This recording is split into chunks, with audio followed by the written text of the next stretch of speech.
Hello दोस्तों, कहानियों का दौर चैनल में आपका स्वागत है। आज की कहानी है असली माँ भी अब मौसी लगे। तो चलिए कहानी शुरू करते हैं। एक 20-22 साल का नौजवान सुपरमार्केट में दाखिल हुआ। कुछ खरीदारी कर ही रहा था कि उसे महसूस हुआ कि कोई औरत उसका पीछा कर रही है, मगर उसने अपना शक समझते हुए नज़रअंदाज किया और खरीदारी में मसरूफ़ हो गया। लेकिन वह औरत लगातार उसका पीछा कर रही थी। अब की बार उस नौजवान से रहा न गया। वह अचानक उस औरत की तरफ मुड़ा और पूछा, माँ जी, खैरियत है?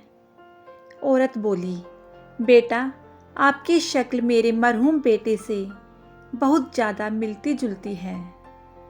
मैं ना चाहते हुए भी आपको अपना बेटा समझते हुए आपके पीछे चल पड़ी, और आपने मुझे माँ जी कहा तो मेरे दिल के जज्बात और खुशी बयां करने लायक नहीं। औरत ने यह कहा और उसकी आंखों से आंसू बहने शुरू हो गए। नौजवान कहता है, कोई बात नहीं माँ जी, आप मुझे अपना बेटा ही समझें। वह औरत बोली कि बेटा, क्या आप मुझे एक बार फिर से माँ जी कहोगे? नौजवान ने ऊंची आवाज से कहा, जी माँ जी। पर उस औरत ने ऐसा बर्ताव किया जैसा उसने सुना ही ना हो। नौजवान ने फिर ऊंची आवाज में कहा, जी माँ जी। औरत ने सुना और नौजवान के दोनों हाथ पकड़कर चूमे, अपनी आंखों से लगाए और रोते हुए वहां से रुखसत हो गई। नौजवान उस मंजर को देखकर अपने आप पर काबू नहीं कर सका और उसकी आंखों से आंसू बहने लगे। वह अपनी खरीदारी पूरी करे बगैर ही वापस चल दिया। काउंटर पर पहुंचा तो कैशियर ने 10,000 का बिल थमा दिया।